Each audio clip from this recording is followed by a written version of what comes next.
자, 이번 시간에는 제7장 전력전자 회로에 대한 내용을 설명하도록 하겠습니다. 자, 그럼 먼저 여기 앞에 보시는 반도체를 먼저 이제 보시게 되면, 자, 반도체는 이제 그 정의를 한번 보세요. 전기 전도도에 따른 물질의 분류 가운데 하나로 도체와 부도체의 중간 영역에 속한다. 순수한 상태에서는 부도체와 비슷하지만 불순물의 첨가나 빛이나 열 에너지에 의해 전기 전도도가 늘어나기도 한다.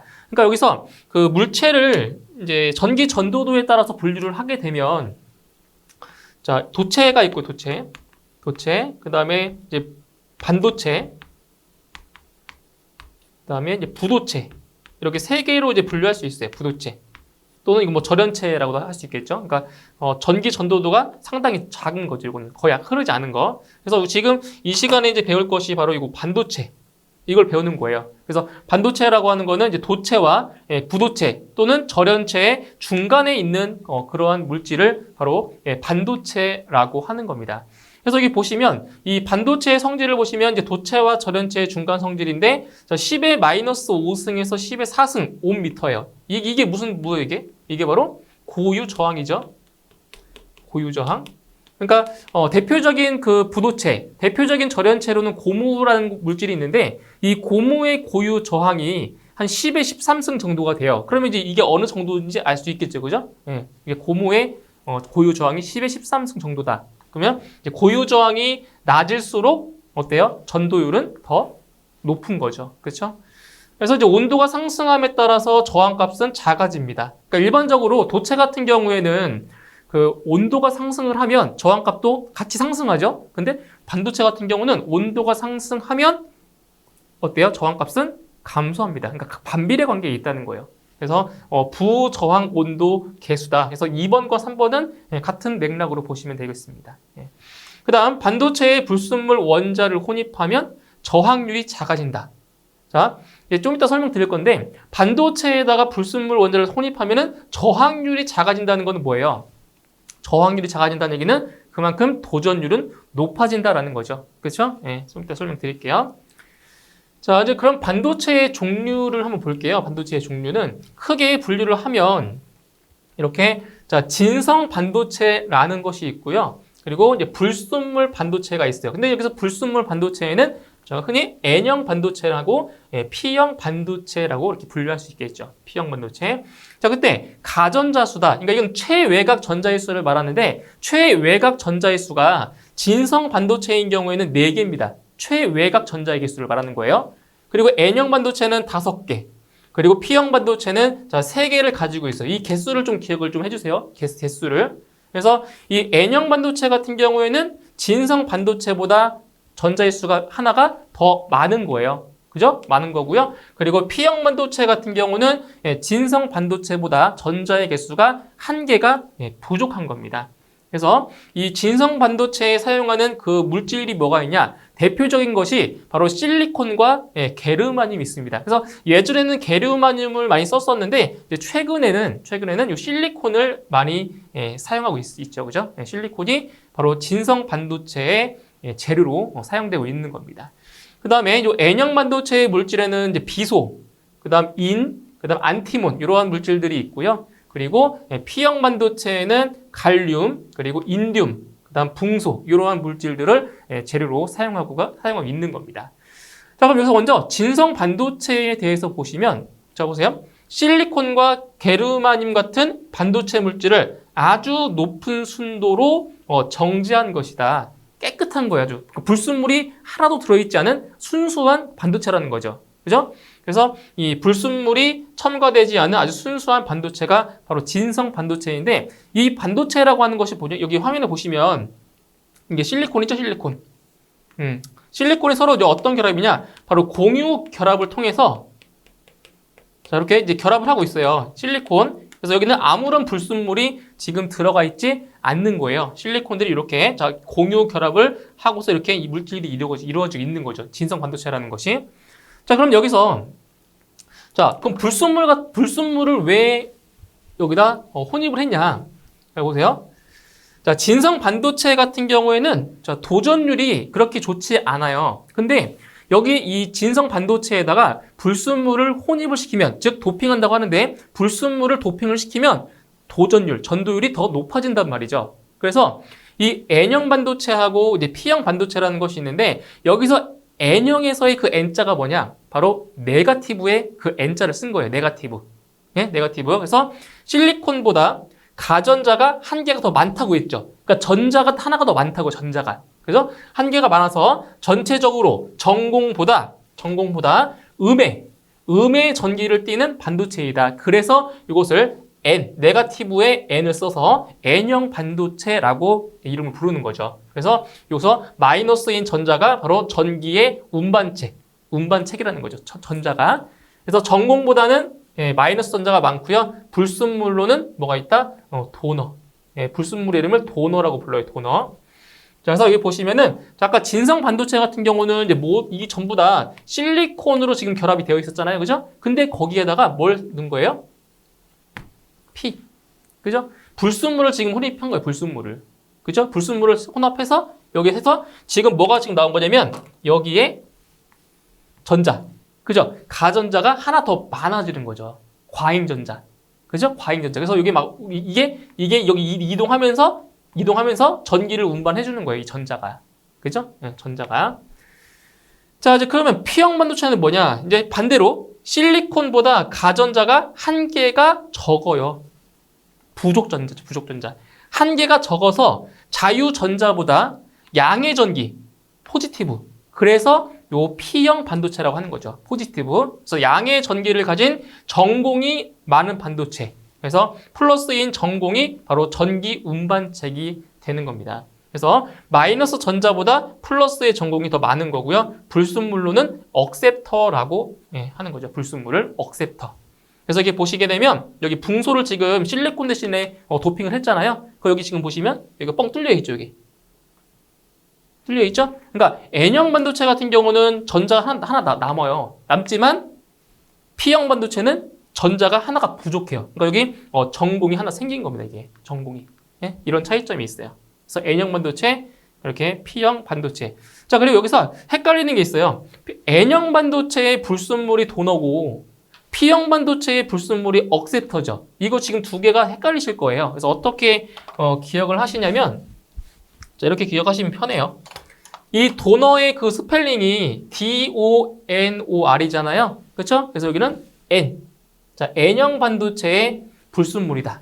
라고 이렇게 연상하시면 되겠죠. 그죠? 그리고 P형 반도체의 불순물은 억셉터라고 했죠? 억셉터의 P. 여기 P 들어가죠. 그렇죠? 이렇게 조금 암기하시면 편하겠죠. 그죠? N형 반도체의 불순물 도너, 그리고 P형 반도체의 불순물은 억셉터다. 이렇게 암기를 해주시면 되겠습니다. 자, 그 다음 이제 반도체 소자의 종류들을 하나씩 볼 거예요. 자, 반도체가 지금 우리가 진성 반도체다, 뭐 N형 반도체, 그리고 P형 반도체를 말씀드렸는데 이거는 전체적인 반도체에 대해서 설명드린 거고요. 반도체를 더 깊게 들어가면 종류들이 다양하게 있습니다. 그래서 먼저 가장 일반적인 그 반도체인 다이오드 먼저 보도록 할게요. 다이오드. 자, 그럼 다이오드라는 것은 뭐냐? P형 반도체와 N형 반도체를 하나의 반도체에 결합한 구조로 두 개의 전격을 가진 소자다. 그래서 다이오드가 이렇게 생겼어요. 이런 식으로. 소자가. 크진 않아요. 그래서 작게 생겼는데, 자, 다이오드가 이렇게 생겼고요. 그리고 다이오드는 아까 말씀드렸지만 P형 반도체와 N형 반도체를 이렇게 접합시켜 놓은 거예요. 그래서 이 P형 반도체 쪽을 양극, 에노드라고 하고요. 이 N형 반도체 쪽을 음극 또는 캐소드라고 이름을 합니다. 캐소드. 그래서 이거는 이 다이오드 같은 경우는 정류 작용을 하기 때문에 이게 전류가 한쪽으로밖에 안 흘러요. 한쪽으로. 그래서 이따 하겠지만 P형 반도체, P에서 N쪽으로 전류가 흘러요. 이게 바로 순방향이에요. 순방향. 자, 순방향일 때만 전류가 흐르고요. 반대로 이렇게 N에서 P로 이렇게는 전류가 안 흐른다고요. 역방향. 역방향인 경우에는 전류가 흐르지 않아요. 정류작용이 이게. 그죠? 그래서 이렇게 되어 있고요. 여기 보시면 이제 다이오드를 이렇게도 표시합니다. 이게 다이오드를 나타내주는 심벌입니다. 심벌. 다이오드. 그래서 이렇게 뾰족한 쪽 방향으로 전류가 흐른다는 거. 이걸 좀 기억을 해 주시면 되겠습니다. 자, 좀 전에 말씀드렸던 정류작용. 다이오드는 정류작용을 하는데 그때 전압의 방향에 따라 전류를 흐르게 하거나 흐르지 않게 하는 작용이에요. 그래서 요 P에서 N 쪽으로, 전류 방향은 플러스에서 마이너스 쪽으로 이렇게 흐른다는 거죠. 그런데 지금 이렇게 되어 있으면 P형, N형, N인데 지금 극이 이렇게 됐다? 그럼 전류가 지금 이렇게 되면 안 흐른다고, 이렇게. N에서 P 쪽으로는 안 흐른다고. 이게 순방향이고요. 이게 역방향이 되는 거예요. 그래서 순방향 전압이 걸릴 때는 전류 방향으로 전류가 흐르는데, 이렇게 역방향 전압일 때는 어때요? 전류의 방향이 흐르지 않는다. 전류가. 그래서 이걸 차단시켜 준다라는 거예요. 차단. 아시겠죠? 자, 그다음 이제 다이오드의 종류들도 다양하게 있어요. 다이오드 종류. 그래서 지금 말씀드린 게 바로 이 정류용 다이오드죠. 정류 작용하는 거. 그래서 일반적으로 이제 다이오드라고 불리는 것으로 정류 작용을 하는 다이오드. 이게 가장 일반적인 다이오드가 되는 거고요. 그 다음에 이거 보세요. 제너 다이오드. 요 제너 다이오드 있죠, 이거? 시험에 상당히 자주 나와요. 제너 다이오드. 자, 제너 다이오드를 정전압 다이오드라고도 하는데요. 그래서 제너 현상을 이용해서 일정한 전압을 만들어주는 다이오드다. 이렇게 기억해 주시면 돼요. 제너 다이오드, 일정한 전압을 만들어주는 다이오드. 그래서 이거를 정전압 다이오드라고 명칭을 또 하는 거죠. 제너 다이오드 꼭 기억해 주세요. 자, 그 다음 터널 다이오드는 이제 PN 접합이라고 하는데, 이 터널 다이오드는 어떠한 작용을 하냐? 바로 증폭작용, 발진작용, 그 다음 개폐작용, 스위치 작용을 말하겠죠. 개폐작용, 그리고 고속 스위칭 회로와 논리 회로에 사용을 하고 있고요. 그 다음, 포토다이오드. 자, 이것도 좀 기억하세요. 이것도 시험에 자주 나오는 겁니다. 포토다이오드. 자, 포토다이오드는, 빛을 쬐면, 다이오드의 빛을 쪼이면, 광량에 비례하는 뭐가 흐른다고요? 전류가 흐르는 겁니다. 포토다이오드는. 그래서 다이오드의 빛을 쪼이면, 뭐가 흐른다고요? 전류가 흐른다고요. 그래서 빛 검출용이나 광 센서에 사용을 하고 있는 거죠. 자, 그 다음, 가변 용량 다이오드. 이것을 이제 버렉터. 버렉터 다이오드라고 하는데, 이거는 역전압을 크게 해서 정전 용량을 조절하는 역할을 하고요. 무선 마이크, 발진 주파수 조절에 사용을 하는 겁니다. 이것도 기억하세요. 버렉터. 그 다음, 발광 다이오드죠. LED. 그죠? 우리 이제 지금 최근에는 LED 등을 많이 사용하고 있잖아요. 이게 이제 발광 다이오드라고 하는데, 바로 전기적인 신호를 뭘로 변환한다? 빛의 신호로 변환하는 소자다. 이게 바로 발광 다이오드 LED입니다. LED. 자, 그리고 이제 화면에 보시는 것처럼 이 심벌은 그냥 참고만 하시면 돼요. 그러니까 심벌을 이제 물어보는 문제는 안 나와요. 그러니까 이거는 이렇다. 그래서 다이오드의 기호가 이렇게 생겼다라는 것만 보고 넘어가시면 되겠습니다. 굳이 암기 안 하셔도 되고. 자, 그럼 이제 지금 말씀드렸던 이 다이오드 중에서 이제 중요한 몇 가지만 더 설명을 좀 드릴 거예요. 자, 정류용 다이오드는 순방향 전압 시에 저항이 얼마라고? 저항이 0에 가깝다고요. 그러니까 순방향일 때 전류가 흐른다고 했잖아요. 그죠? 그러니까 저항값이 0에 가깝고요. 역방향 전압 시에는 저항이 무한대가 됩니다. 왜? 전류가 흐르지 않기 때문에 이제 저항값이 거의 무한대에 가깝게 된다는 거죠. 자, 그 다음에 정류 특성 보세요. 자, 컨버터. 자, 컨버터를 이걸 다른 말로 뭐라고 하냐? 이 컨버터를 이거를 이제 정류기라고 해요. 정류기. 자, 정류기라고도 하는데 이 컨버터의 기능이죠. 어떤 기능이에요? 바로 교류를 직류로 바꿔주는 거예요. 이게 바로 컨버터의 역할이고요. 그 다음 인버터는 반대입니다. 인버터 우리 많이 들어봤죠? 인버터는 직류를 교류를 바꿔주는 거야. 완전히 반대입니다. 그래서 컨버터는 교류를 직류로 바꿔주는 거고요. 인버터는 직류를 교류로 변화시킵니다. 헷갈리죠? 그럼 이걸 어떻게 암기를 하면 좋겠냐? 자, 생각을 해봤는데, 자, 이런 말 있잖아요. 이런 말.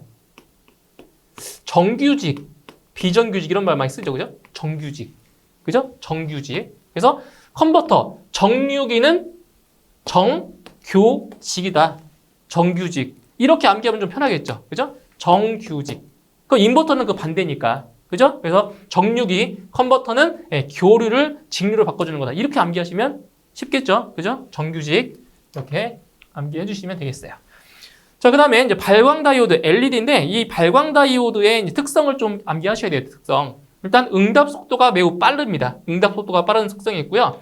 PN 접합 시에 순방향으로, 역방향 안 흘러 전류가, 순방향 전류가 흘러서 뭐한다? 발광한다. 빛을 내는 거죠. 그 다음 전구에 비해서 어때요? 수명이 상당히 길죠. 우리 가정에서도 옛날에는 이 백열 전구를 많이 썼지만, 형광등 썼지만, 지금은 어때요? 지금은 LED로 많이 쓰고 있잖아요. 그죠? 그래서 전구에 비해서 수명이 길고 진동에 강한 그러한 장점이 있죠. 그리고 무엇보다 발열이 상당히 적습니다. 예? 발열이 적어요. 그래서 발광 다이오드를 만드는 재질에는 갈륨 비소와 그다음 뭐 인화 갈륨 이런 것들이 있다라는 거 보시면 되겠습니다. 자, 그다음 다이오드와 마찬가지로 중요한 반도체 소자가 있어요. 바로 트랜지스터라는 이러한 반도체. 예? 트랜지스터 있죠. 그래서 이 트랜지스터에는 크게 두 가지 형태를 좀 기억하시면 돼요. 바로 NPN형과 그리고 PNP형 이 두 가지 형태를 기억하세요. 반대라고 보시면 돼요. 그래서 이 트랜지스터에는 어떤 단자가 있냐면 이게 베이스, 이걸 베이스예요. 베이스, 컬렉터, 이미터. 이거 세 개의 단자가 있어요. 세 개.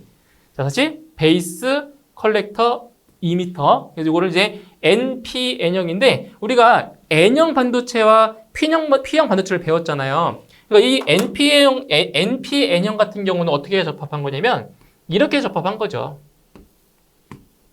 이렇게 해서 N, P, N 이런 식으로. 그죠? 그러니까 N형 반도체 두 개가 양쪽에 있고요. P형 반도체가 가운데 있는 거예요. 네? 이렇게. 그럼 반대로 PNP형 같은 경우는 어때요? 똑같아요. 컬렉터, 베이스, 이미터가 있고요. 이거 똑같은데 이게 반대로 되는 거예요. 가운데가 N형이고요.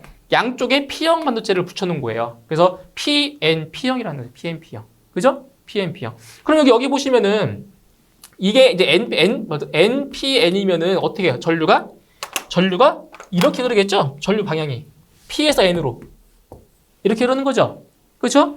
그리고 여기도 마찬가지로 자, 보세요. 여기도 마찬가지로 이제 P, N, P니까 전류의 방향이 반대가 돼요. 이렇게. P에서 N으로. 이렇게 된다고요. 그래서 요 NPN형과 PNP형을 이 그림 기호로 이렇게 구분하시는 거예요. 전류가 지금 전류가 이쪽 방향으로 되어 있다. 그럼 여기가 P고 N이잖아요.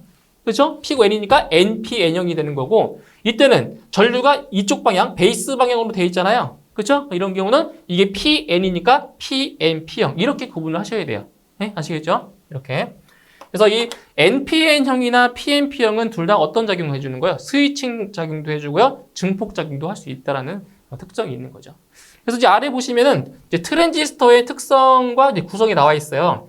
자, 어떤 특성이 있냐면 베이스 전류에 따라서 컬렉터 전류가 흐르거나 흐르지 않기도 하는 스위칭 작용, 개폐작용이죠. 개폐작용. 그러니까 이런 거예요. 여기 베이스 쪽에 전류가 흐르면 어떻게 돼요? 이게 도통이 돼서 전류가 이렇게 흘러요. 컬렉터 전류가. 응? 이렇게 컬렉터 전류가 이렇게 흐른다고요. 베이스 전류가 흐르면. 근데 만약에 베이스 전류가 흐르지 않아요. 베이스 전류가 흐르지 않으면 이 컬렉터 전류가 이렇게 흐르지가 않는다고요. 아시겠죠? 그러니까 베이스 전류가 흘러야 이 컬렉터 전류가 이렇게 흐른다고요. 이거 그래서 스위칭 작용을 한다라는 사항이 있고요. 그 다음에 약간의 베이스 전류로 큰 컬렉터 전류를 얻을 수 있는 어떤 특성? 증폭. 증폭은 크게 한다는 얘기잖아요. 그죠? 그러니까 조그만 약간의 전류로 큰 전류를 얻을 수 있는 그러한 증폭 작용도 한다는 거죠. 이 트랜지스터가. 그죠? 두 가지 큰 장점이 있어요. 그 다음에 이제 고온에 약하다는 어떤 단점이 하나 있고요. 고온에 약해요. 그래서 베이스, 이미터, 컬렉터의 세 개의 다리로 구성되어 있죠. 트랜지스터는 이렇게. 자, 그럼 여기서 이제 각 단자의 전류들을 볼 거예요. 자, 여기 공식 좀 기억을 하셔야 돼요. 이게 계산 문제로 출제가 되고 있거든요. 이 공식 기억해 주세요. 자, 여기서 이제 트랜지스터를 이제 그림으로 다시 그려보면은 자, 이런 식으로 되어 있단 말이에요. 이렇게. 이런 식으로. 그죠? 컬렉터, 베이스, 여기가 이미터. 그러니까 이걸 이제 NPN형이라고 할까요? NPN형? 네, NPN형이라고 한다면은 전류 방향이 이렇게 되어 있겠죠. 그죠? NPN형이면. 자, 그때 여기서 이제 그 이미터 쪽에 흐르는 전류를 여기를 이제 IE라고 할게요. IE. 그다음 베이스 전류 여기를 IB. 그다음 컬렉터 전류 IC. 이렇게 놓을 거란 말이에요. 이렇게. 그때 어떤 관계가 있냐면 지금 이렇게 돼요. 이게 지금 여기서 이게 NPN형이잖아요. 그죠? NPN형. 그래서 여기서 IE는 IB와 IC의 합으로 되어 있다는 거죠. 그러니까 이렇게 되는 거죠. 이렇게 전류가 이렇게 흐르고요. 이렇게 돼서 이렇게 그래서 IE는 IB 플러스 IC가 된다고요. 그래서 컬렉터 전류와 베이스 전류의 합이 바로 2m 전류가 되는 거예요. 그래서 이런 식이 나온 거죠. 이렇게. 그죠? IE는 IB 더하기 IC다라는 식이 나왔고요. 그 다음에 이제 이 전류 증폭률을 이제 물어보는 문제가 출제가 돼요. 전류 증폭률.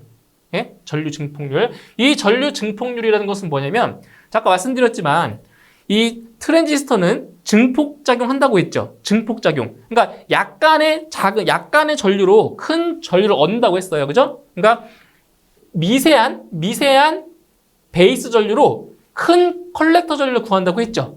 그죠? 이게 바로 전류 증폭률이에요. 얼만큼을 증폭시키는지. 그래서 전류 증폭률을 기호로 베타라고 써요. 베타. 그죠? 베타. 그래서 약간의 베이스 전류로 얼만큼의 컬렉터 전류를 만들어낼 수 있냐 이거예요. 전류 증폭률. 그래서 IB분의 IC로 구할 수가 있어요. 근데 여기서 이 베이스 전류 같은 경우는 2m 전류에서 컬렉터 전류를 빼주면 되겠죠. 그죠? 네. 베이스 전류는 2m 전류에서 컬렉터 전류를 빼주면 돼요. 그래서 여기는 뭐가 들어가냐? 베이스 전류 대신에 IE, 2m 전류 빼기 컬렉터 전류 분의 컬렉터 전류 이렇게도 풀 수 있다는 거죠. 그죠? 왜? IB가 IE-IC니까 이렇게 나온다고 이렇게. 그죠? 이 공식 기억해 두시고요. 그 다음에 자, 알파라고 하는 게 있어요. 알파. 알파는 뭐냐면 여기 보세요. 2m로 주입되어 캐리어가 컬렉터에 도달하는 비율이다. 말이 좀 어렵지만 이걸 이제 베이스 접지 전류 증폭 정수라고 하는데 이 알파는 뭐라고요? 2m로 주입되어 캐리어가 컬렉터에 도달하는 비율이다. 그래서 알파는 IE분의 IC가 되는 거죠. 그죠? 그래서 전류 증폭률은 IB분의 IC고요. 그리고 여기는 뭐예요? 베이스 접지 전류 증폭 정수는 IE분의 IC가 돼요. 그래서 이 IE 대신에 뭘 집어넣은 거예요? IE 대신에 IB 플러스 IC를 이 식에다 집어넣은 거예요. 이렇게. 그래서 알파, 베타 이거 구하는 공식 좀 기억을 잘 해주시고요. 그리고 이것도 보세요. 알파와 베타의 관계도 좀 알고 계셔야 돼요. 알파는 1 플러스 베타분의 베타 이렇게 구하고요. 다시 이 식을 변형하면 베타는 1 마이너스 알파분의 알파다. 이렇게도 표시할 수가 있다는 거죠. 그래서 이거 하나만 알아도 돼요. 이거 하나. 어차피 이거는 파생되는 공식이기 때문에 이거 하나만 알고 있어도 되겠다라는 거예요. 이렇게. 자, 그 다음에 이제 기타 반도체를 볼게요. 이제 어떠한 반도체들이 더 있는지 한번 보도록 할게요. 자, 가장 일반적으로 많이 나오는 게 바로 SCR. 그죠? SCR이라는 바로 실리콘 정류기가 있는데, 자, SCR은 이제 이렇게 되어 있어요. 이렇게. 자, 에노드, 캐소드. 이제 여기에 뭐가 있냐? 에노드와 캐소드는 이게 없으면 뭐예요? 이거는 다이오드죠, 다이오드. 근데 여기 뭐가 있냐면 게이트. 예, 게이트 단자가 있어요. SCR에는 게이트 단자가. 그래서 이거는 사이리스터의 한 종류입니다. SCR은 사이리스터의 한 종류고 에노드, 캐소드, 게이트로 구성이 되어 있죠. 다리가 3개예요. 그죠? 그 다음에 단방향, 쌍방향이 아니라 단방향입니다. 한쪽 방향으로만 흐르는 거예요. 쌍방향이 아니라 단방향 소자고 단자가 몇 개다? 3개다. 그죠? AKG의 3단자. 그래서 이거는 DC 전력 제어용으로 많이 사용하고 있습니다. 이거 뒤에 가서 더 자세히 할 거예요. 자, 그 다음 서미스터. 자, 이거 상당히 중요합니다. 이거 서미스터. 이거 시험에 엄청 자주 나와요. 이거 서미스터. 뭐 그림 기호는 의미 없어요. 자, 서미스터는 뭐냐? 온도에 의해서 저항값이 변하는 반도체 소자입니다. 온도. 이게 중요합니다. 온도. 온도면 온도자가 나오잖아요? 그 무조건 서미스터입니다. 무조건. 온도는 서미스터예요. 온도는 서미스터. 아시겠죠? 온도에 의해서 저항값이 변하는 반도체 소자다. 서미스터. 그래서 부온도 특성. 자, 부온도 특성이 뭐라고 했어요? 온도가 상승하면 저항값은 떨어지는 거. 그죠? 예, 부온도 특성을 가진 저항기의 일종으로서 주로 온도 보상용으로 사용된다. 이것 보세요. 온도 보상용. 온도 보상이다. 뭐라고요? 무조건 서미스터입니다.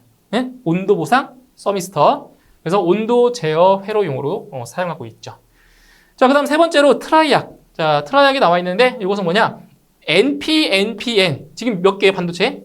5개를 붙여놓은 거죠. 그래서 이런 5층 구조로 되어 있습니다. 트라이액은. 그래서 직류와 교류에서 모두 사용할 수 있고 3단자 스위칭 소자입니다. 단자가 3개라는 거죠. 그죠? 3단자. 그래서 교류 전력기기 제어용으로 사용하고 있고, 이거는 쌍방향. 쌍방향. 이거 지금 이쪽으로도 되고, 이쪽으로도 되고, 쌍방향 3단자로 구성이 되어 있습니다. 이거를 잘 보셔야 돼요. SCR은 단방향이고, 그죠? 그리고 트라이액은 쌍방향이고, 어떤 게 단방향이고 쌍방향인지를 잘 구분하셔야 됩니다. 이런 게 문제 나온다고요. 자, 그 다음에, 다이약. 다이약은 뭐냐? 자, 소용량 저항부하의 AC 전력 제어용으로 사용되는데, 자, 이것은 똑같아요. 트라이액도 쌍방향이죠? 근데 다이약도 쌍방향. 그죠? 이렇게 2개를 붙여놓은 거예요. 이렇게. 이쪽 방향도 되고, 이쪽으로도 되고, 쌍방향. 몇 단자? 2단자. 트라이액은 3단자. 다이액은 2단자. 그죠? 자, 그 다음, 바리스터. 자, 이것도 상당히 자주 나옵니다. 바리스터. 자, 중요해요. 바리스터. 자, 이거 뭐냐? 인가되는 전압에 따라 저항값이 변하는 비선형 반도체 소자다. 그래서 이거는 주로 서지 전압에 대한 회로 보호용으로 사용된다. 이거 중요하네요. 서지 전압에 대한 회로 보호용으로 사용되는 것이 뭐라고요? 바리스터.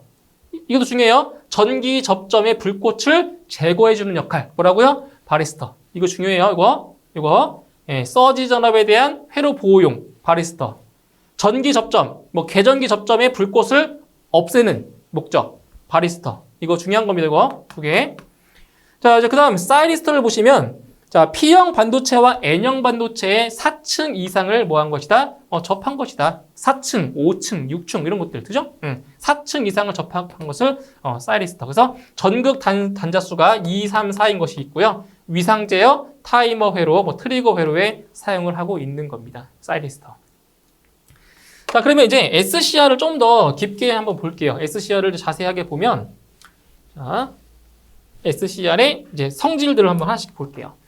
자, 먼저 역방향 내전압이 500에서 1000V로 이제 가장 큰 특성이 있고요. 이제 허용 온도가 140에서 200도씨로 이제 온도 영역이 적습니다. 상대적으로. 그 다음에 효율이 약 99%로 가장 좋고요.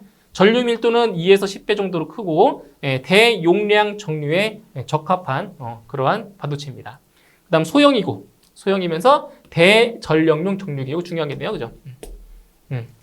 소형이면서 대전력용 정류기예요. 그리고 단방향성이다. 단방향성 사이리스터. 자, 사이리스터의 종류인데 어떤 방향이라고요? 단방향성이다. 쌍방향이 아니라 단방향성.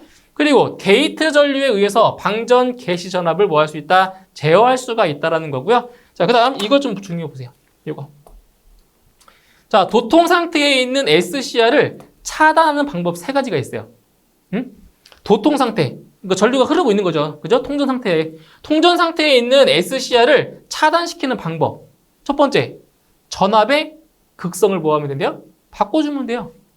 그죠? 플러스, 마이너스. 전압의 극성을 바꿔주라고요. 그러면 차단되겠죠. 또는 양극의 전압을 마이너스로 바꾸거나 아니면 반대로 음극의 전압을 플러스로 바꾼다. 그죠? 이런 3가지 이거 기억하셔야 돼요. 예, 도통 상태에 있는 SCR을 차단시키는 방법 3가지. 이거 기억을 해주세요. 자, 그 다음에 이 레칭 전류의 정의도 한번 같이 암기를 해보셔야 됩니다. 레칭 전류. 자, 여기서 이 레치라는 뜻이 뭐냐? 이거는 걸어 잠근다는 뜻이에요. 자물쇠 같이. 그래서 레칭 전류라는 건 뭐냐? 자, 보세요. 트리거 신호가 제거된 직후에 다이리스터를 온 상태로 유지하는 데에 필요로 하는 최소한의 주 전류를 레칭 전류라고 한다. 뭐 한다고요? 온 상태로 유지시킨다고요. 걸어 잠근다고요. 온 상태를. 걸어 잠근다고요. 그래서 이것을 레칭 전류라고 하는 거예요. 아시겠죠? 자, 그럼 유지 전류는 뭐냐? SCR이 온이 된 후에 온 상태로 유지하는 데 필요한 최소 전류다. 유지 전류. 라는 거죠. 자, 그 다음 이제 서미스터도 볼게요. 서미스터 중요한 거라고 했어요. 자, 서미스터는 일종의 부저항 온도 계수 특성이 있다고 했죠. 그 온도가 상승하면 저항은 떨어지는 그러한 거. 온도 증가 시에 저항이 감소하는 그러한 특성이 있고요. 그 다음 열을 감지하는 가멸 저항체 소자입니다. 열을 감지한다고요. 그래서 온도 보상용, 온도와 관련된 반도체 다 서미스터라고 생각하시면 돼요. 그래서 온도 보상용, 온도 계측용, 온도계, 온도 보정용 이러한 용도를 사용하고 있는 거죠. 서미스터. 상당히 중요합니다, 이거. 자, 그다음 바리스터. 자, 가변 용량 소자라고 하는데 전압에 따라서 저항값이 비직선적으로 변화하는 저항 소자입니다. 비직선적으로. 그죠? 그다음 회로를 일단 병렬로 연결해 사용을 하고요. 서지 전압으로부터 기기를 보호하는 역할을 해요. 서지 전압으로부터 기기를 보호하는 역할을 하고요. 그리고 계전기 접점의 불꽃을 제거한다라고 했죠. 이 두 가지 꼭 기억하셔야 됩니다. 이거. 이게 바로 바리스터의 목적이에요. 바리스터 역할. 자, 그다음 집적 회로 IC. 자, 집적 회로 IC라고 하는데 자, 이것도 기억하셔야 돼요. 집적 회로를 약자로 IC라고 하는 것도 기억하셔야 돼요. 자, 하나의 칩 속에 트랜지스터, 하나의 칩 속에, 그러니까 요만 조그만, 반도체 조그마잖아요. 그죠? 이 조그만 요 칩 안에 트랜지스터와 다이오드도 있고 저항 같은 소자를 한꺼번에 다 내장시켜 놓은 거예요. 다 모아놓은 거, 집합체. 이거를 바로 집적 회로라고 합니다. 집적 회로. 그러니까 부피를 줄여주는 거죠. 부피를. 그죠? 그러니까 왜 우리 쓰는 스마트폰 같은 경우는 작잖아요. 그 안에 무수히 많은 반도체가 들어가야 되는데 부피가 크면은 어떻게 되겠어요? 핸드폰이 더 커지겠죠. 그렇기 때문에 이런 집적 회로를 이용하는 거예요. 그죠? 그래서 이 집적 회로의 특징을 보시면은 대량으로 생산이 가능하고요. 그리고 신뢰도가 향상이 되면서 전자기기의 이거죠. 소형화, 경량화. 그죠? 이게 지금 중요한 거죠. 그리고 빠른 동작 속도라는 이러한 장점을 가지고 있습니다. 이거 집적 회로. 이 정의 잘 기억하세요. 하나의 칩 속에 여러 가지 반도체를 다 모아놓은 거. 그죠? 이게 바로 집적 회로다라는 거 기억해 주시면 됩니다. 자, 그 다음에 다이오드 안정화인데 이것도 시험에 너무 자주 나와요. 자, 다이오드를 이제 접속을 하는데, 연결하는데, 직렬로 연결했을 경우와 병렬로 연결했을 때, 그때 그 목적이 다 달라요. 자, 보시면은, 먼저 다이오드를 이렇게 직렬로, 나란히 이렇게 일자로 연결한 거죠. 직렬로. 다이오드를 직렬로 연결을 하면, 과전압으로부터 보호할 수 있어요. 과전압. 높은 전압, 그죠? 저런 보호할 수 있고, 다이오드를 병렬로 이렇게 병렬로 이렇게 나란히 연결했을 경우에는 과부하 또는 과전류로부터 보호할 수 있어요. 그럼 이것도 헷갈리겠죠. 직렬일 때 과전압인지, 병렬일 때 과전류, 이거 이제 헷갈리잖아요, 그죠? 그래서 어떻게 암기를 하시냐면, 이렇게 하시면 편해요. 자, 직렬 연결일 경우에는 뭐예요? 과전압으로부터 보호라고 했죠, 그죠? 그럼 병렬일 경우에는 병렬로 연결했을 때는 과부하 또는 과전류로부터 보호한다라고 했어요. 그래서 어떻게 암기를 해두시면은 어떻게 해주시냐면, 자 보세요. 그 초성, 그 자음으로 구분할 수가 있는데 직렬로 연결했을 경우에는 과전압으로부터 보호가 되고요. 병렬로 연결했을 경우에는 과부하로부터 보호할 수 있어요. 이렇게 초성으로 암기하면 절대로 잊을 수가 없겠죠. 그죠? 예. 직렬로 연결했을 때는 과전압, 병렬로 연결했을 때는 과부하 또는 과전류. 아시겠죠? 이렇게 기억해 주시면 돼요. 자, 이제 그 다음, 전원회로의 특성을 이제 보시겠습니다. 전원회로의 특성에서는 이제 계산 문제들이 출제가 되고 있어요. 여기서는 계산 문제. 그래서 정류회로에서 나오는 그 용어, 그리고 암기를 하셔야 될 공식들을 몇 가지 설명을 드릴 거예요. 자, 첫 번째 나오는 그 용어가 뭐가 있냐면 바로 전압 변동률. 자, 전압 변동률. 이런 거 같은 경우는 어때요? 계산 문제로 나올 소지가 있잖아요. 그죠? 변동률. 전압 변동률을 계산해라. 이렇게 나올 수 있단 말이에요. 그래서 이 전압 변동률이라는 건 뭐냐? 변압기나 발전기 또는 정류회로 등에서 부하를 연결해요.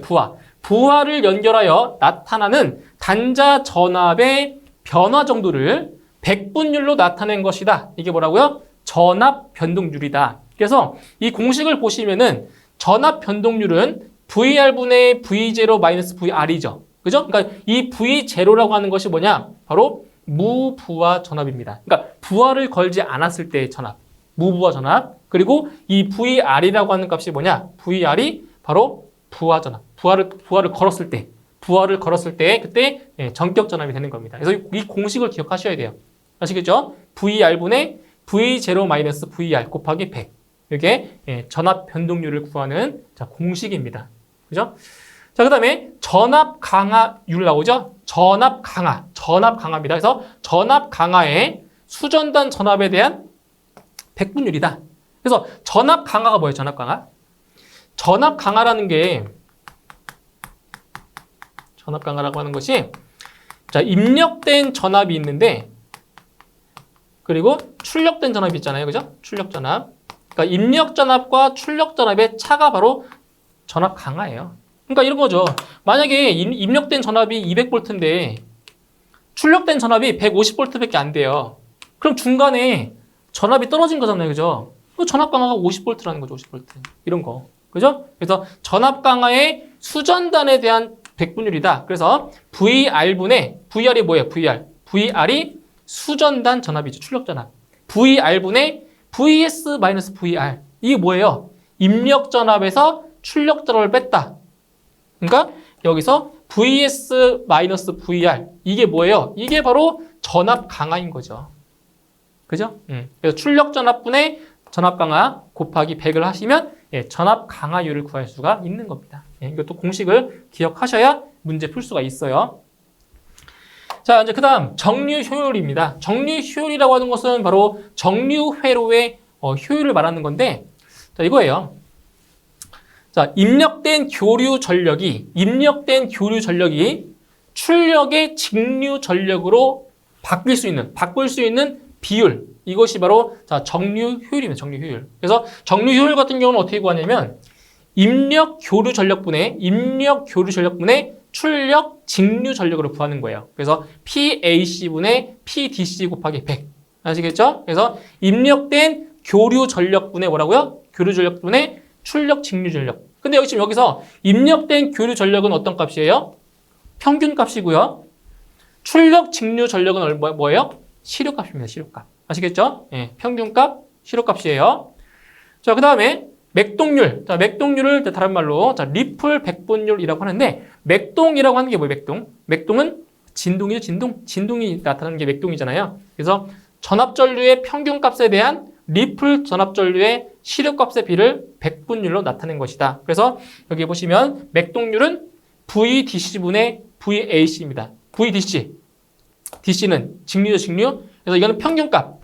그래서 VDC는 출력 전압의 평균값이에요. 평균값, 직류 성분, DC.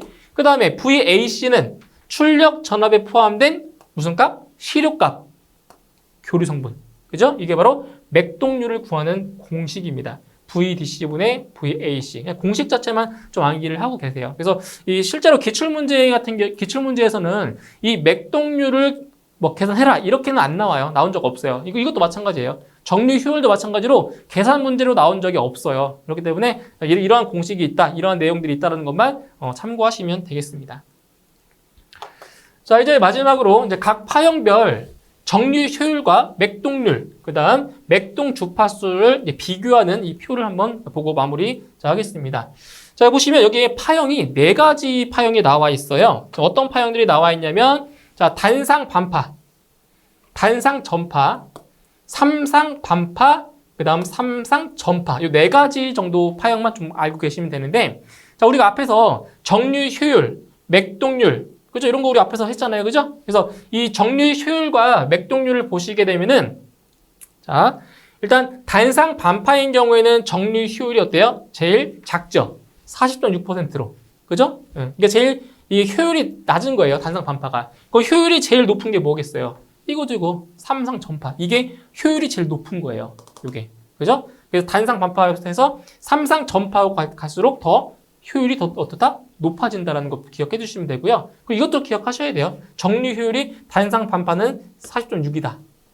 그리고 삼상 전파는 99.8이다. 이 정도 좀 암기해 주시면 되고요. 그 다음 맥동률. 자, 맥동률 같은 경우는 이제 누가 더 커요? 맥동률은 단상 반파가 제일 큽니다. 그러니까 맥동률이 크다는 것은 뭐냐면 맥동률이 크다는 것은 그 파형 자체가 진동이 더 많다는 얘기잖아요. 진동이 꿀렁꿀렁 꿀렁이 더 많다는 거 이렇게 이런 식으로 이런 파형이 있고 자 이런 게 있다고 하면 이게 지금 어때요? 진동이 더 심하잖아요. 그러니까 이게 더 맥동률이 더 크다고 볼 수 있는 거죠. 진동률이 이제 큰 거. 이거는 진동이 작잖아요. 그죠? 이런 것들. 그래서 단상 반파가 제일 커요. 맥동률이. 그러니까 그러니까 삼상 전파로 갈수록 어때요? 맥동률이 상당히 작아집니다. 이거는 거의 평활. 이거 0.03는 그죠? 이런 수준. 자, 그런데 이 맥동 주파수를 보시게 되면은 맥동률과 어때요? 완전히 반대예요, 반대. 그러니까 맥동률이 단상 반파가 제일 큰데 맥동 주파수는 오히려 삼상 전파가 제일 크잖아요. 그죠? 그래서 이거 어떻게 이제 기억을 해주시냐면은 맥동 주파수는 이렇게 좀 기억해 주세요. 자, 단상이죠? 단상이죠? 그래서 이거는 F입니다, F. F예요. 자, 이건 삼상이죠? 삼상에서 여기는 3F입니다. 3F. 자, 이거는 단상 반파인데 얘는 전파죠. 반파인데 전파죠. 그러면 몇 배? 2배. 2배에서 얘는 2F예요. 이거의 2배. 얘는 삼상인데 전파죠. 삼상 반파의 2배. 반파, 전파 2배. 그래서 이거의 2배, 6F. 이렇게 기억하시면 편해요. 네? 그래서 만약에 기본 주파수가 60Hz라고 한다면 단상 전파는 120Hz 2배, 삼상 반파는 180Hz, 그리고 삼상 전파는 360Hz. 그런데 문제에 따라서 이 기본 주파수가 바뀔 때가 있어요. 자, 어떻게 바뀌냐면 만약에 기본 주파수가 50Hz다. 그럼 얘는 얼마가 돼요? 단상 전파는 100Hz. 그죠? 그럼 삼상 반파는 얼마예요? 삼상 반파 같은 경우는 3배니까 150Hz. 얘는 6배니까 300Hz. 이렇게 문제 나온다고요. 그래서 기본 주파수가 얼마인지를 잘 보셔야 돼요. 항상 이게 고정되어 있는 게 아니에요. 그러니까 이거는 고정되어 있죠, 이거는 고정이 되어 있어요, 이거는 고정이 되어 있지만 이 주파수는 바뀐다고요. 기본 주파수에 따라서. 아시겠나요? 이렇게.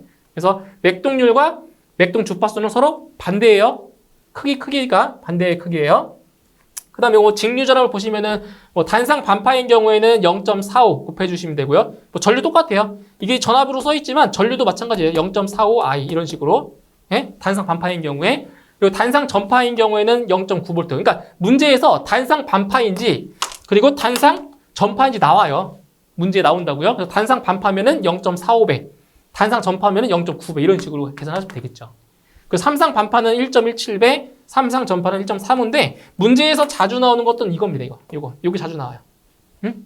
단상 반파일 때 0.45배라는 거. 이거 자주 나오니까 이거를 좀 기억을 좀 해주세요. 그죠? 이렇게. 자, 이렇게 해서 이번 시간은 마무리 짓게요. 7장 바로 전력전자 회로 부분 이번 한 강의로 마무리를 짓고요. 저는 다음 강의 이제 마지막 강의로 설명을 마치도록 하겠습니다. 수고하셨습니다.